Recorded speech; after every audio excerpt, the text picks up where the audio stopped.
हाँ, बैठ के बात करते हैं क्योंकि हारमोनियम है हमारे पास। जी नमस्कार। बहुत बहुत ही कैसा दिन है बताऊं कि मुझे इतना अच्छा लग रहा है कि जो फिल्म मैंने प्रोड्यूस की, जिनकी वजह से मैं यहाँ आया और मैंने जो भी कमाया ज़िंदगी में वो यहाँ हैं, और आसमान जो कि मेरा बेटा है उसकी फ़िल्म के लिए मैं यहाँ हूँ। मुझे बहुत बहुत बहुत ही खुशी है इस बात की। और माचिस के वक्त जब म्यूज़िक कर रहे थे हम लोग, तो मैं गुलजार साहब से बहुत सवाल करता था, स्क्रिप्ट को लेके, और क्योंकि शुरू से ही जब उस फिल्म का बीज पड़ा था कहानियों में, कहानी कर रहे थे, तो मैं तभी से गुलजार साहब से बहुत सवाल करता था। तो डांट भी बहुत पड़ती थी, पर गुलजार साहब ने उस वक्त मुझे एक बात बोली थी कि तुम 5 साल बाद डायरेक्टर बनोगे, जो कि मुझे उस बात का कोई सिर पैर नज़र नहीं आया था कि ऐसा कैसे होगा, पर वैसा हुआ। तो गुलजार साहब फ्यूचर देख लेते हैं, तो और ये हुआ। और मैं पहली मुलाकात कैसे हुई गुलजार साहब से, कहाँ मिले? अब पहली मुलाकात तो मिठाई की दुकान पे हुई थी, सफदरजंग एनक्लेव में, दिल्ली में। गुलजार साहब एक रिकॉर्डिंग के लिए आए थे। वो रिकॉर्डिंग स्टूडियो में मैं वेट कर रहा था गुलजार साहब के लिए, क्योंकि मुझे पता चला था कि वो आने वाले हैं। सर्दियों के दिन थे और अमजद अली खान साहब की शायद डॉक्यूमेंट्री थी, उसका म्यूज़िक करने के लिए आए थे। और गुलजार साहब रास्ता भूले और मुझे रास्ता मिला कि गुलजार साहब का फ़ोन आया कि मुझे स्टूडियो नहीं मिल रहा है। तो मैंने पूछा आप कहाँ हैं? तो उन्होंने कहा मैं ये बंगाली स्वीट्स है सफदरजंग एनक्लेव में, कमल सिनेमा के बिल्कुल लगी हुई। तो मैंने कहा आप वहीं खड़े रहिए, मैं आपको लेने के लिए आता हूँ। और उस 2 मिनट के रास्ते में मैंने अपना हाले दिल गुलजार साहब को बताया। फिर मैं बॉम्बे आया और फिर जंगल बुक का गाना हुआ, माचिस हुई, सब हुआ। वाह क्या बात है। तो इसी पर हम एक फरमाइश रखें आपके सामने। जी जी बिल्कुल। बहुत पसंदीदा हमारा एक गीत है जो आपने और गुलजार साहब ने बनाया है, बेकरां। तो अगर आप सुनाएं। जी।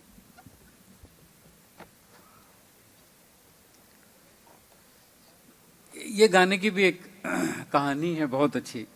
हम लोग गुलजार साहब और मैं हैदराबाद में थे साथ में। तो गुलजार साहब का एक बड़ा अच्छा शौक़ है कि शहर में किसी जाके, तो हम लोग होटल से निकले, हमारी फ़्लाइट शाम को थी। तो हम लोग बोले कि चलो चलते हैं। तो हम गाड़ी में बैठे तो ड्राइवर ने पूछा कि कहाँ जाना है? तो गुलजार साहब ने कहा कहीं नहीं जाना है, कहीं नहीं पहुँचना है, तुम बस चलो। तो हम लोग शहर में घूम रहे थे, जिस पे गुलजार साहब ने एक बाद में एक नज़्म भी कही बहुत खूबसूरत। तो उस वक्त ये सात खून माफ में बना रहा था और ये एक गाने में फंसा हुआ था।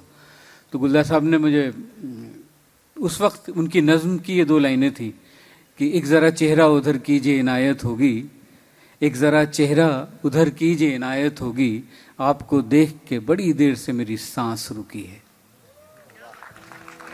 वाह।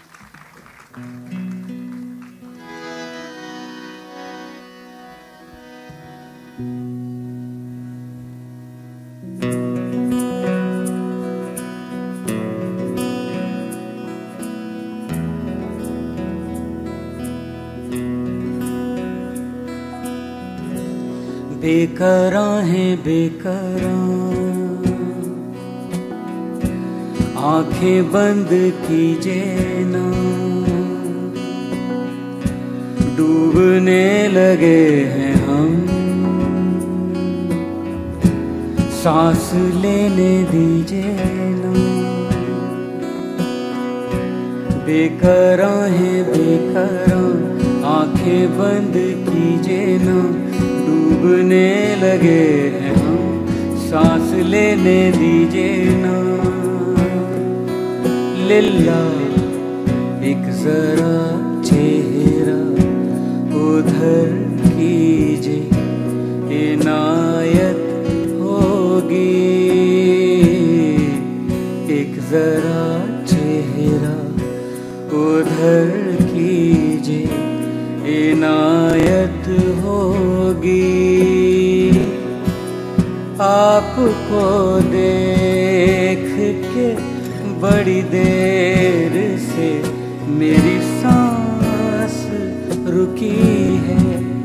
आपको देख के बड़ी देर से मेरी सांस रुकी है।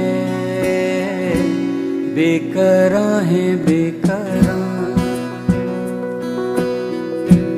आंखें बंद कीजिए ना, डूबने लगे हैं हम, सांस लेने दीजिए ना।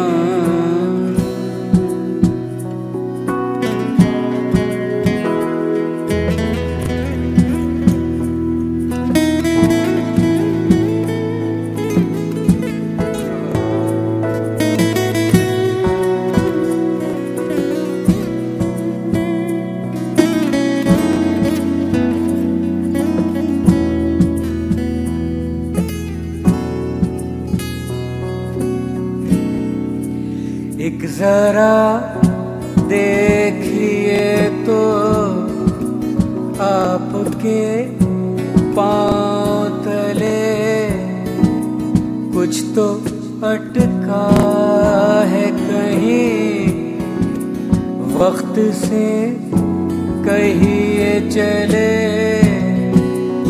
उड़ती उड़ती सी नजर मुझको छू जाए अगर, एक तस्लीम को हर बार मेरी आँख झुकी है।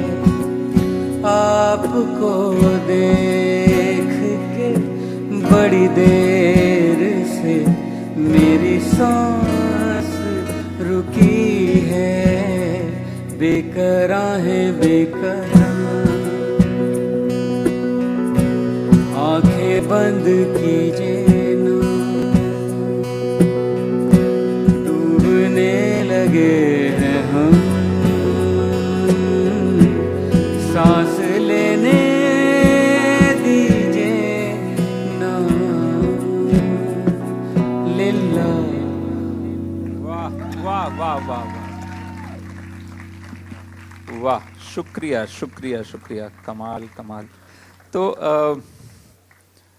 ये कार्यक्रम आज का जो है ये छप गया था कहीं अखबारों में कि ये इस तरह से होगा, तो उसको थोड़ा सा वो क्या है, जो भी वो पढ़ के आए उनको बता दूं, अखबार पे और खबरों पे भरोसा करने का जमाना रहा नहीं है, तो हम बदल देंगे कार्यक्रम थोड़ा सा। एक और मैं फरमाइश रख दूं तो वो दिल तो बच्चा है जी। हाँ, डिस्क्रिप्शन जरूरी है जो छपा था उससे।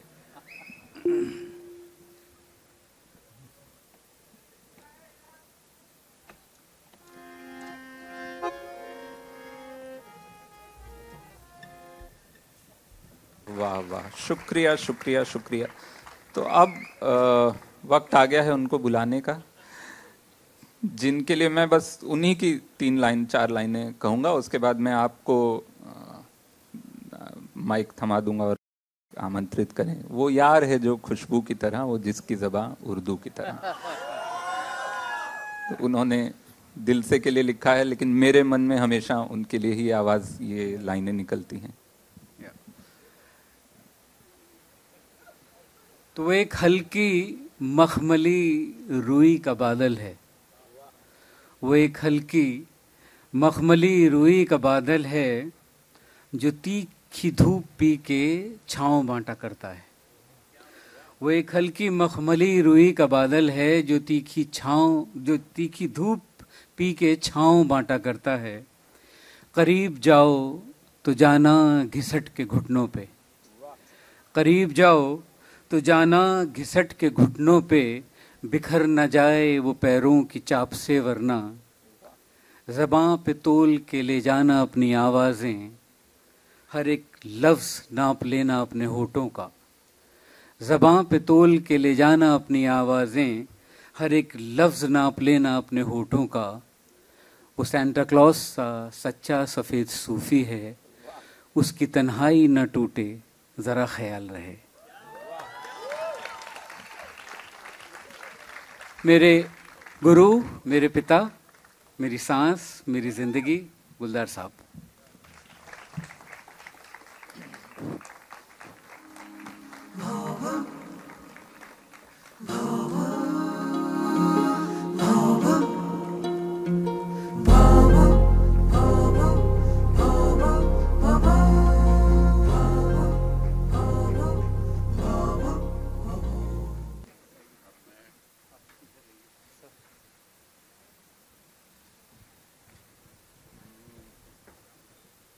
ये मुझे दे दो, मैं हाँ आप जी।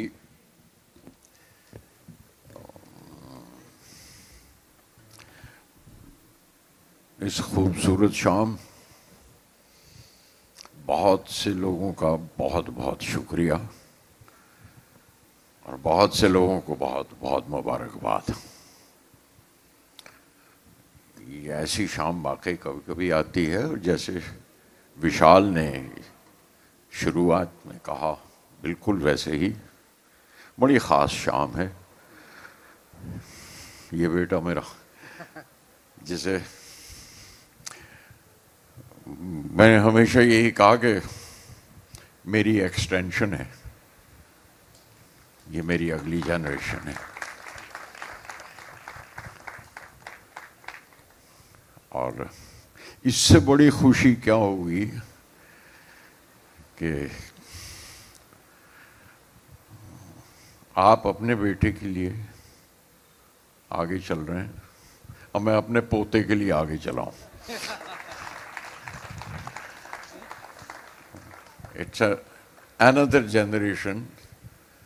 और जीते जी आपको वो कदम भी मिले पुश्तों में चलने का कि साहब हमने अपनी अगली पुश्त तो देखी, लेकिन उससे अगली पुश्त भी देखी और सीढ़ियां चढ़ गए, उतरे नहीं चढ़े, आगे चले उनके साथ।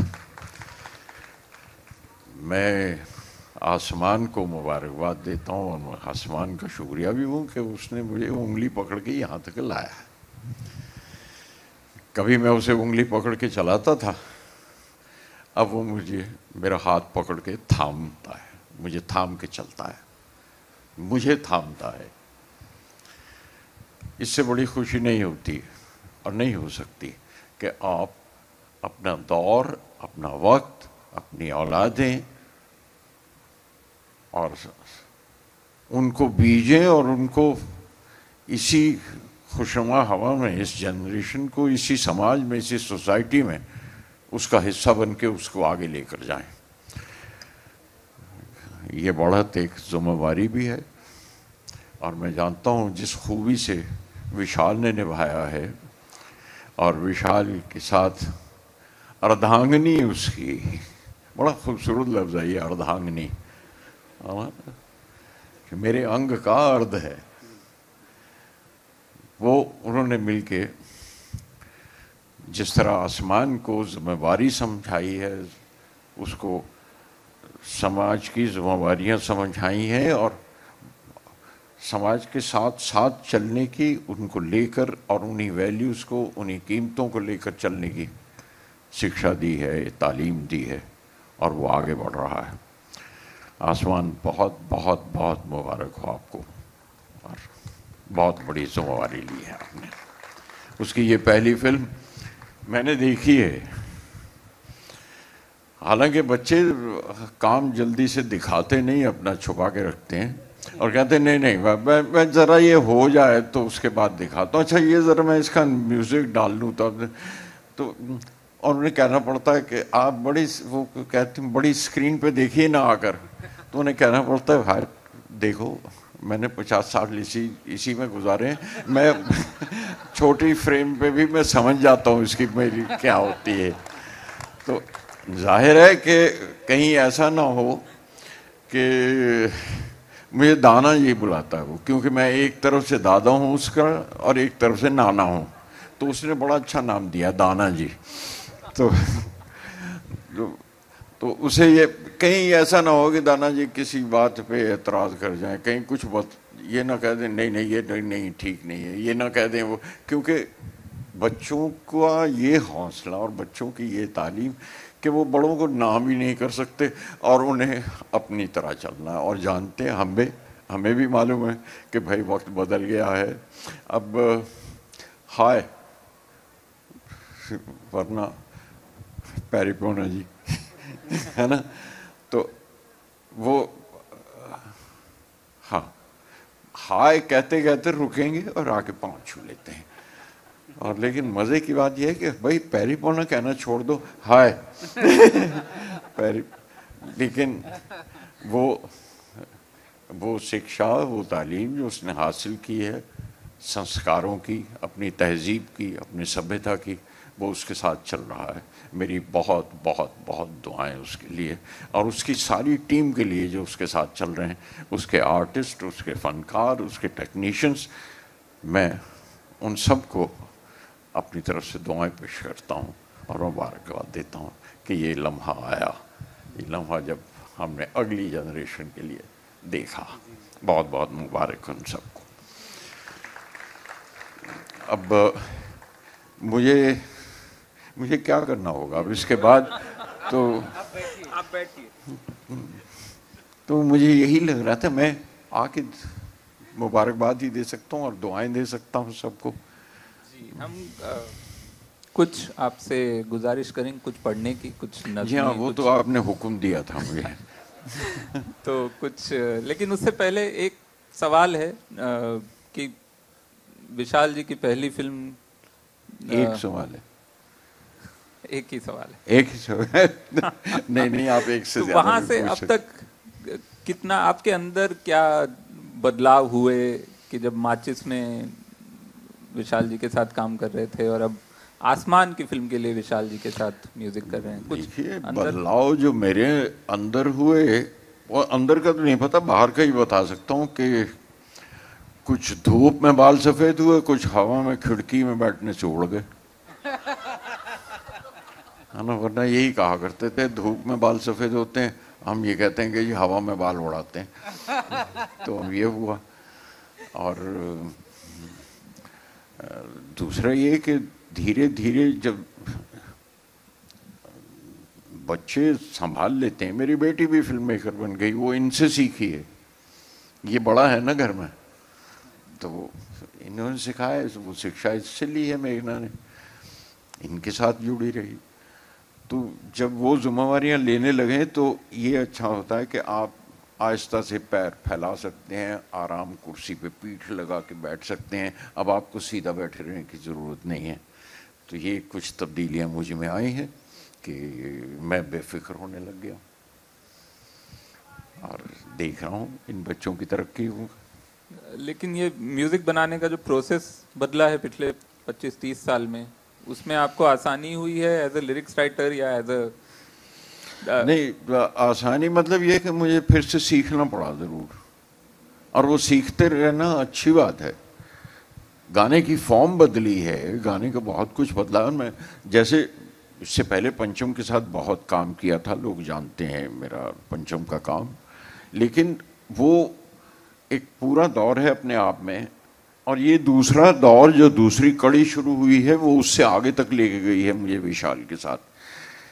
मैं अभी तब से कह रहा था, तबू जी से कह रहा था कि पंचम को मुझ पर भरोसा था, वो ट्रस्ट करता था मुझ पे, उसे एतबार था कि ये कुछ अजीब सा लिखता है, पर ठीक ही कहता होगा, पर उसे पूरा समय में नहीं आता था। तो जैसे मैंने, सब जानते हैं वो वाकया कि जब उठा के उसने वो, मैंने लंबी सी वो मेरा कुछ सामान जब दिया था लिख के, तो वो सुनाया था, तो उसने कहा अच्छा सीन है, मैं कहा सीन नहीं गाना है। तो उसने वो उठा के वो चौपड़ी कहता था, जो ये किताबें इस तरह पढ़ी, तो वो सारी गिरा दी, हटा इस चौपड़ी को यहाँ से। अजीब है यार, कल तो कुछ आता जाता है नहीं तुम्हें, तुम कल टाइम्स ऑफ इंडिया लेकर आएगा, बोलेगा इसकी तर्ज बनाओ, इसका गाना बनाओ। तो इस तरह से वो एक दौर था कि उसको ट्रस्ट था। और उसके बाद जो दौर शुरू हुआ विशाल के साथ, उसकी एक्सटेंशन ना पूछिए, क्योंकि एक तो ये कि वो तो शायरी का एतबार कर लिया करता था, ये एतबार, ये शायरी समझते हैं और ख़ुद शायर हैं। आपको अभी अभी नज़्म सुनाई जो इन्होंने, तो बहुत अच्छे शायर हैं और ख़ुद लिखते हैं और शायरी समझते भी हैं। और इसलिए जो साउंड्स, जो मानी, जो उनकी परतें हैं अल्फाज की, वो विशाल के साथ आकर खुलनी शुरू हुई हैं। एंड वो गानों की फॉर्म बदली है, वो नहीं बिल्कुल वैसे का वैसा ही कि अस्थाई हुई, उसके बाद एक म्यूज़िक आया, उसके बाद एक लिंकिंग लाइन आई, उसके बाद एक अंतरे की दो लाइनें आई, फिर लिंक, वो फॉर्म बदल दी है आपकी जनरेशन ने। और उससे जो बड़ा फ़ायदा हुआ है वो ये, जो मुझे सीखना पड़ा कि गाना लिखते हुए ऐसा भी किया जा सकता है कि गाना उस बंध ही बंधाई एक फॉर्म से निकल के एक ब्लैंक वर्स, एक आज़ाद नज़्म की तरह, पोएम की तरह बहने लग गया है। अब वो ज़रूरी नहीं है कि इस संतरे में दो लाइनें उसके काफ़ी मिलाओ यार, तो वो ज़रूरी भी नहीं है, और जहाँ ज़रूरत है वो किया भी। ये एक बहुत बड़ा बदलाव आया है गाने में। और दूसरा आप लोगों ने जो गाने में किया, और ये तो फिल्म मेकर भी हैं, कि ज़रूरी नहीं कि हीरो और हीरोइन गा ही रहे हैं, उनके होंठों पर है, ये ज़रूरी नहीं है।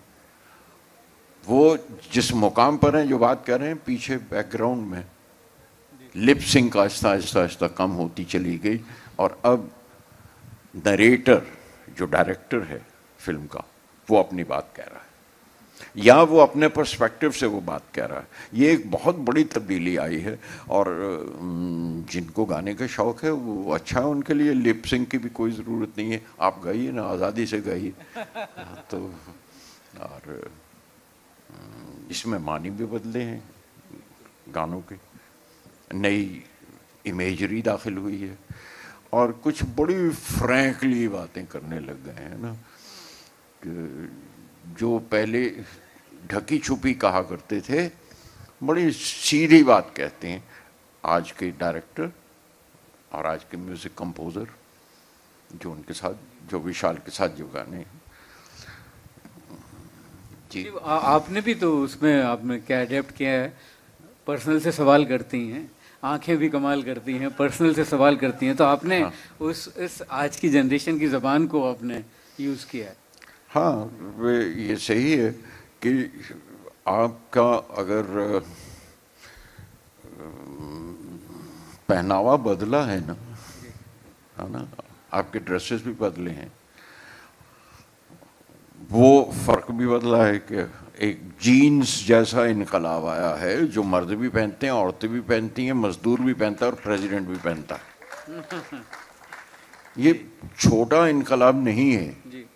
ये जो जीन्स की मैं नहीं पहनता, ये और बात है, लेकिन आप सोचिए कि वो क्लासेस का आप फ़र्क जो है वो बदल गया उससे, है ना, एक जनरेशन में, और जेंडर्स भी बदल गया, वो भी कॉमन हो गया। आपका रुतबा भी समाज का जो, मतलब हालांकि वो कई बार समझ में नहीं आता, क्योंकि जब बिटिया मेरी वो जीन्स पहन के आए, घुटनों से फटी हुए, नीचे से निकले हुए, कोहनियों से रेशे बह रहे हुए, तो उनसे कहना पड़ता है कि बेटा चलो तुम्हें एक नई ले दें, ये निकाल दो, क्यों पुराने कपड़े देने से पहले बर्तन मिल जाते थे, इसका तो कुछ भी नहीं मिलेगा। तो वो भी फ़र्क आया है। तो आपका पहनावा बदला, आपका जल्दी में है, जाना है, या ये बर्गर कॉर्नर पे रखना है, ज़रा दो बर्गर बांध के दे दे, जल्दी से जा रहे हैं बात करते हुए, ज़रूरी काम है, जाना है। आपका खाना पीना भी बदला है, उसका स्टाइल भी बदला है, तो ज़बान कैसे नहीं बदलेगी साहब? ज़बान का बदलना तो ज़रूरी था। आप अब ख़त भी नहीं लिखते, आप SMS किया और ख़त्म हो गई बात। उसके भी शॉर्ट फॉर्म बनने लगे। हाँ, कि EM ने DSC से बात की, तो उसने से कहा तो इस समय में नहीं आता, ये डी पहले आता था या जे पहले आता है या एम पहले आता है या एल पहले आता है ना। लेकिन इस बदलाव के साथ आप चल रहे हैं, तो आप ये कैसे कह सकते हैं कि गाना तो वही रहेगा? ये तो नहीं हो सकता, वो भी बदलना था। जैसे मैं कई बार कह चुका हूँ कि आप ही के साथ हुआ था कि गोली मार भेजे में भेजा शोर करता है, भेजे की सुनेगा तो क्या मरेगा कल्लू। हाँ अब हाँ, और मुझसे भी पूछा जाता है कि साहब ये आप क्या कर रहे हैं, मोरा गोरा अंगले के बाद ये भेजे में भेजा शोर करता है, गोली मार भेजे में, वहाँ से शुरू होता है। तो साहब मैं इतना ही कह सकता हूँ, उस जगह मैंने बहुत कोशिश की थी गालिब की गज़ल फिट कर दूँ, दिले नादा तो ये हुआ क्या है, आखिर इस दर्द की दवा क्या है, पर वो फिट नहीं हो रहा है ना। तो आपके साथ ही लिखा होगा ना, तो जो आपने सिचुएशन बताई उस के जैसी आप फिल्म दिखाएंगे वैसे बना के देंगे, और फिल्में भी बदलेंगी तो आपके दौर के मसलों के साथ बदलेंगी। आपके मसले बदल गए हैं, वरना कहाँ खुल के कह सकते थे। आपकी जनरेशन कह रही है, बात करती है। और आसमान की फिल्म, अब कुत्ते टाइटल उस जमाने में तो नहीं रख सकते थे, आप बंद नहीं रख सकते थे, है ना, मेघा रख सकते थे, मेघदूत रख सकते थे। हाँ, लेकिन ये सीधी सी बात है कि ढक छुप के बात क्यों करते हो, सीधी सी बात करना कुत्ते, तो रखा उसने टाइटल तो दिया। यही सवाल था। जी जी जी बिल्कुल बिल्कुल। तो अब कोई एक नज्म अगर आप सुनाएं तो, जो आप। जी हाँ, मैं ये माइक दूं आपको? इस माहौल से जी, ये माइक लगा के दूं आपको, पढ़ने में आसानी होगी, आप पढ़ पाएंगे? हाँ लगा दीजिए तो आसानी हो जाएगी।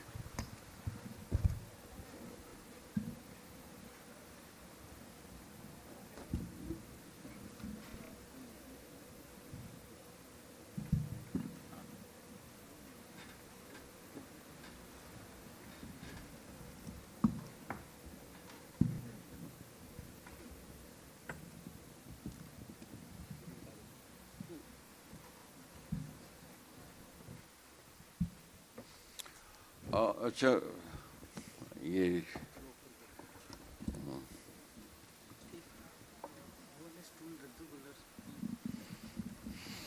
जी क्या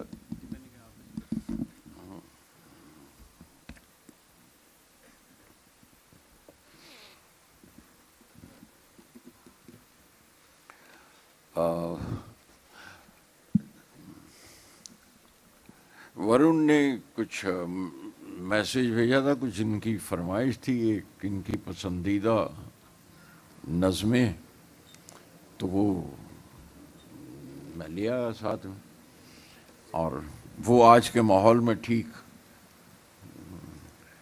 फिट भी होती थी। और माहौल में अंदाज़ा ये है कि मतलब जिस तरह के सब्जेक्ट, जिस तरह की बात आसमान अपनी फिल्म में कहने की कोशिश कर रहे हैं, वो हमारे माहौल में है, देखी है हमने। और मैं उसी सुर में बात करूं तो बल्कि अच्छा रहेगा। वो अब जैसे सुल्ताना डाकू का नाम आपने सुना होगा। सुल्ताना डाकू बहुत बड़ा डाकू अपने ज़माने का, यहाँ तक कि वो समाज में एक मुहावरा बन गया था कि एक नाम किसी का जो मुहावरा ही बन जाए लोगों में। और जाहिर है कि उसका जो उसने एक ख़त लिखा था जब वो पकड़ा गया जेल से, अपने बेटे के नाम, और उससे कहा कि देख, जब तक सांस गले में थी 30 बरस तक बेटा मैंने चोरी की। अब मैं कोई बड़ी फिलॉसफी की बात नहीं कर रहा हूँ, मैं आपके साथ हंसते खेलते बात कर रहा हूँ, लेकिन जो बात है वो सामने है, और मैं इन बच्चों से सीख रहा हूँ फ्रैंकली बात कैसे की जाती है।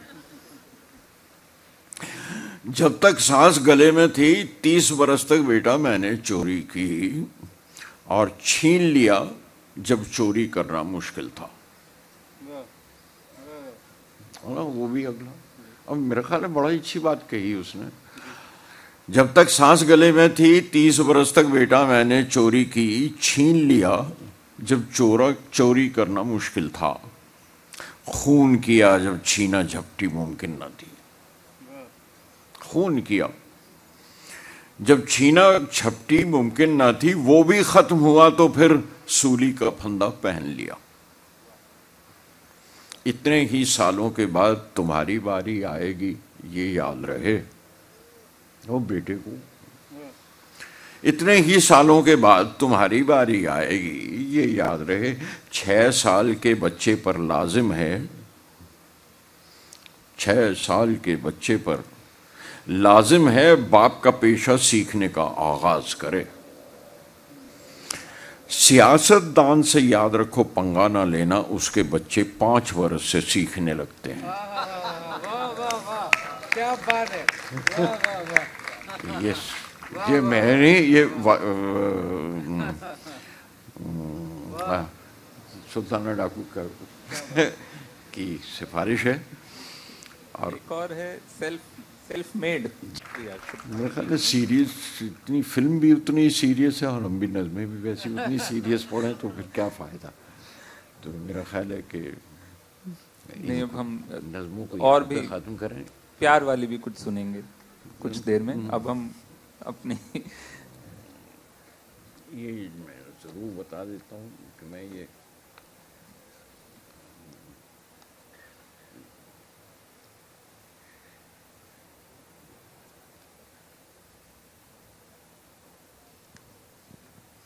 एक छोटी सी और नज़्म अपनी सुना दूँ। नहीं बस ठीक है। अब ये पुरानी नज़में हैं, किताब भी पुरानी है। एक नज़्म है थोड़ी सी लंबी है लेकिन सुन लीजिए।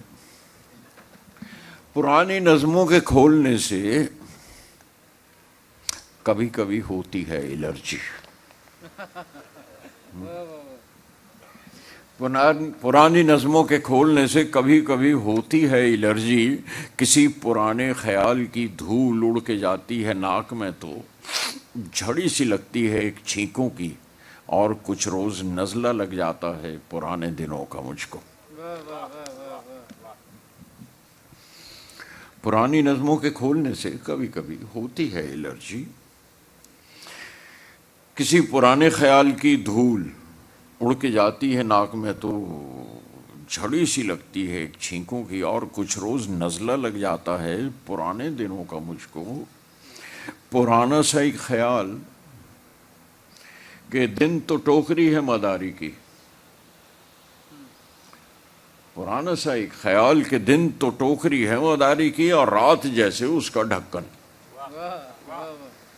हमारे मदारी जिस तरह से बब्बन मदारी था, वो भी इसी तरह की टोकरी लाता था, कुछ कबूतर निकालता था। पुराना सा एक ख्याल कि दिन तो टोकरी है मदारी की, और रात जैसे उसका ढक्कन। गिरा के ढक्कन तमाशा अपना उठाया बब्बन ने, और गली पार कर गया वो। मदारी मुझको खुदा लगा जब मैं छोटा था तब। खुदा मुझे, मदारी मुझको खुदा लगा जब मैं छोटा था तब। खुदा मुझे अब मदारी लगता है जब बड़ा हो के देखता हूँ तमाशे उसके। खुदा मुझे अब मदारी लगता है जब बड़ा हो के देखता हूँ तमाशे उसके। किसी नज़्म को, किसी नज़्म को निकालो तोड़ने लगते हैं खुश्क ज़र्रे। वो नज़्म जो सूखने लगी है पड़ी पड़ी कागज़ों के अंदर। वो नज़्म जो इसलिए न छपवाने दी थी उसने कि लोग पहचान लेंगे उसको। वो नज़्म जो इसलिए न छपवाने दी थी उसने कि लोग पहचान लेंगे उसको। वो अब भी जी करता है कि मैं छपवा के देखूं वो खुद को कैसे पहचानती है उसमें। मैं खांस लेता हूँ सांस में जब अटकने लगते हैं खुश्क ज़र्रे। पुरानी नज़मों से एक महक आती है मुझे उन रज़ाइयों की जो गर्मियों में सुखाई जाती हैं धूप में। हमारे घरानों में देखा होगा। पुरानी नज़मों से एक महक आती है मुझे उन रज़ाइयों की जो गर्मियों में सुखाई जाती हैं धूप में, इसलिए कि इस बार जब वो ओढ़ें नमी न रह जाए पिछली नींदों की कोई उसमें, कोई चकत्ता हो ख्वाब का तो वो साफ कर दें। भरी सी छींक आके रुक जाती है हमेशा, पुरानी नज़मों के खोलने से कभी कभी होती है एलर्जी। वाह, शुक्रिया शुक्रिया शुक्रिया। बहुत बहुत शुक्रिया, आपने बर्दाश्त कर ली नज़में मेरी। आपकी इजाज़त हो तो हम अब रेखा जी को बुलाएंगे। जी ज़रूर बुलाइए, तो ज़रूर बुलाइए और आपकी उन्हें यहाँ बिठाइए, मैं इस तरफ आके बैठ जाऊँ। 3 लाइनों के साथ मैं, दिन ढले जहाँ रात पास हो, जिंदगी की लौ ऊंची कर चलो, याद आए गर कभी जी उदास हो, मेरी आवाज़ ही पहचान है, मेरी आवाज़ ही पहचान है। रेखा जी, रेखा भारद्वाज, विशाल जी के संगीत की आत्मा की आवाज अगर आपको सुननी हो तो रेखा जी को सुनिए। ऐसा हमारा सौभाग्य है। रेखा जी,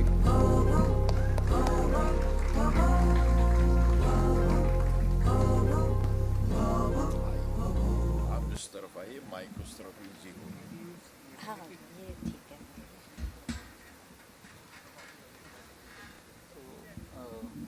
हाँ, वहीं माइक इसको ऐसे ही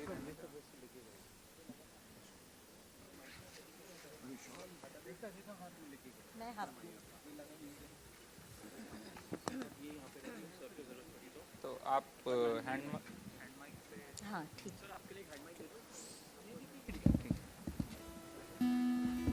साइड में कर दो, मैं ले लूँगा।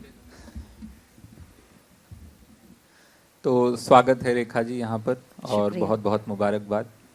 Thank you. आप सबकी फिल्म आ रही है हमारे जी। सामने, तो कैसा, सबसे पहले तो आपसे अब हम बहुत सारी फरमाइशें करेंगे, बहुत देर हमने इंतज़ार किया कि आप यहाँ तक आएँ, तो उससे पहले 1-2 सवाल बस में, तो कैसा एक माँ होने के नाते और साथ में एक क्रिएटर, एक आर्टिस्ट होने के नाते आपको कैसा महसूस हो रहा है आज ये जो महफिल है, और जस्ट 2 दिन बचे हैं फिल्म दुनिया के सामने आएगी। आपने कई फिल्मों में बहुत बार ये शायद महसूस किया, और इससे पहले बहुत फिल्में आई हैं जिसमें आप जुड़ी रही हैं, लेकिन ये कुछ अलग है।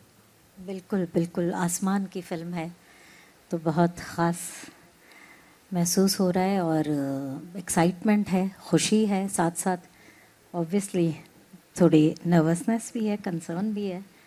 माँ हूँ तो वो तो मेरा बनता है वैसा महसूस करना। और अच्छा ये लगता है कि विशाल और हमारी ये कोशिश रही है कि हम कोशिश करते हैं, क्योंकि हमने यही सीखा है गुलजार साहब से कि मीडियोक्रिटी को जितना ना करें तो बड़ी अच्छी बात है। तो उसकी सबसे ज़्यादा खुशी है कि कहीं आसमान ने वो कोशिश की है कि मीडियोकर काम ना करें, तो वो सबसे ज़्यादा खुशी है। आई रियली फील प्राउड, और कि आसमान ने अपना काम सीखा है, और ये तो शुरुआत है, बहुत सीखना है अभी उन्हें, तो और अपने पे बहुत काम करना है। जी, तो थैंक यू। शुक्रिया। तो हम सीधे गीत पे आते हैं। सबसे पहले आप बताइए, आपको कौन सा गीत सबसे पहले गाने का मन है? बहुत सारे, आप, हमारे पास तो 50 गानों की लिस्ट है, लेकिन हम ऐसा से कुछ शुरुआत दिमाग करें? में नहीं है, बिल्कुल सच कहूँ तो नहीं, मन नहीं है।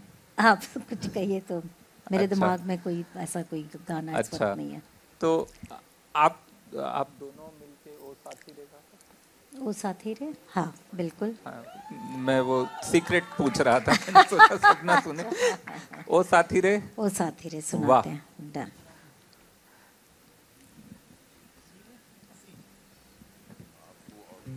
नहीं ठीक है।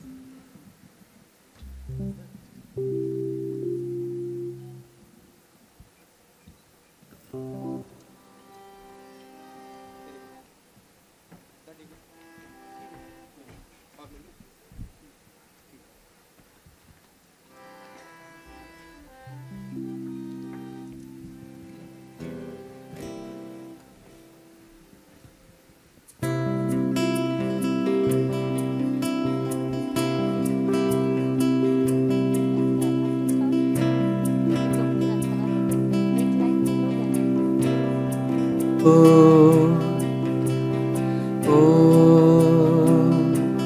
साथी रे, दिन डूबे ना, ओ साथी रे, दिन